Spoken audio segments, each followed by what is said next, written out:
Hey everyone, welcome to another Teaser Tuesday. This Teaser Tuesday happens to fall on a very, very special day because today is the official release date of A Week of Mondays! A Week of Mondays released on a Tuesday. That makes lots of sense. For this Teaser Tuesday, I am going to be reading one more passage from A Week of Mondays, which releases today. Did I say that already? I said that already. It releases today. For this passage, I wanted to read you a scene with Tristan in it. Tristan.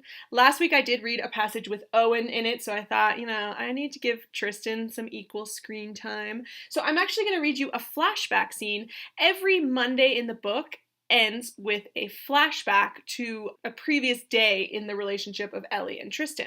And the reason I did this is because I really wanted you to understand this relationship between Ellie and Tristan. Ellie is trying so hard to save this relationship. She is actually getting a week of Mondays to try to keep Tristan from breaking up with her. And so I really wanted you to get a firm grasp of what she is trying to save, what this relationship is, why it's special. So I included these flashbacks at the end of each day, and this is the end of the first flashback. So this is the scene when Ellie and Tristan first meet. It is at a party, and Ellie is trying to sneak out of the party because she really does not want to be there. And Tristan is outside by the pool, and he is kind of teasing her because he thinks that she's stolen something from the house, and that's why she's sneaking out.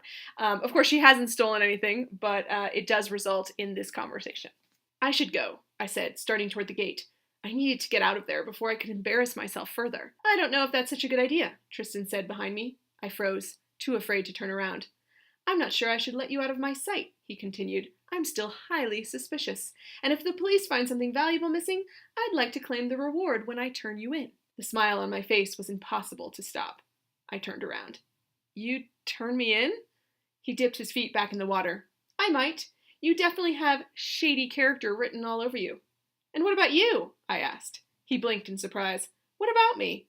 "You're pretty suspicious looking too." He leaned back on his hands, looking highly amused. "Exhibit A," I began. "You're out here all alone." "Exhibit B," I gestured to the ice-cold water that his feet were submerged in. "You're clearly a vampire." He broke into laughter. "A vampire?" "That water has got to be close to freezing," I said, "and you've barely even flinched. What other conclusion am I supposed to come to?" He tilted his head, considering my question. "Come here." I balked. "What?" He patted the cement beside him. "Come over here." My heart was galloping, and I weighed my options. This was one of those moments, wasn't it? When you feel like the rest of your life hinges on one decision. 10 lousy footsteps. The lopsided, smiling invitation of a guy so hot he belongs in men's underwear commercials. The way I saw it, I had two options. I could go over there, take the kind of leap my heart had never dared take before, or I could run toward that gate, hop in my car, drive back to my house, hide under the covers with Hippo, and pretend for the rest of my life that I wasn't the biggest coward to ever walk the earth. The decision was easy. My legs were the challenge. I had to bully them into walking, scold them silently in my head until they finally moved, until I was finally inching closer to him. I sat down, keeping at least a foot of space between us. Then I looked at him, like I was waiting for him to tell me what the rest of my life would look like. "Take off your shoes," he commanded. I leaned over and stared into the pool. "You're crazy. You asked me what other conclusion you were supposed to come to. I'm giving you another option." I sighed and removed my shoes, holding my hands over the toes of my socks to hide the unsightly hole. Why, oh why didn't I pick out cuter socks? Maybe because I never in a zillion quintillion years thought I'd be sitting shoeless next to the cutest guy in our entire school. "Socks too," he ordered. "My feet will freeze. I have warm blood running through my veins. Unlike some people." There was that smile again, but he didn't say anything. He just stared intently at my socks. I slipped them off and stuffed them into my sneakers. Then suddenly, Tristan Wheeler's hands were touching me. Well, technically they were touching my jeans, as he leaned over and rolled the hems up to my knees. But his fingers brushed my legs more than once, and I prayed to God the shivers I felt on the inside didn't show on the outside. "Now," he said, nudging my knee with the backside of his hand, "stick your feet in." I shook my head. "No way." "Come on, trust me." That's when I looked up at him. That's when our gazes crashed together. It would be the first of many explosive collisions, complete with fire and smoke and an electric vibration of the air around us. He didn't look away. He could have.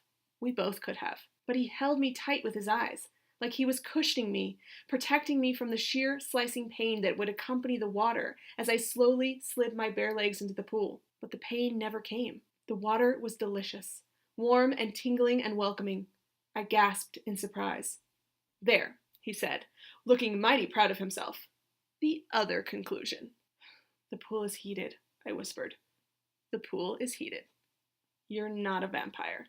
I am most definitely not a vampire. So that is my Teaser Tuesday this week from A Week of Mondays, which releases today on Tuesday. A Week of Mondays on Tuesday. It's fine. I'll get over it. Be sure to tune in next week for a very special Teaser Tuesday, and I will see you guys later.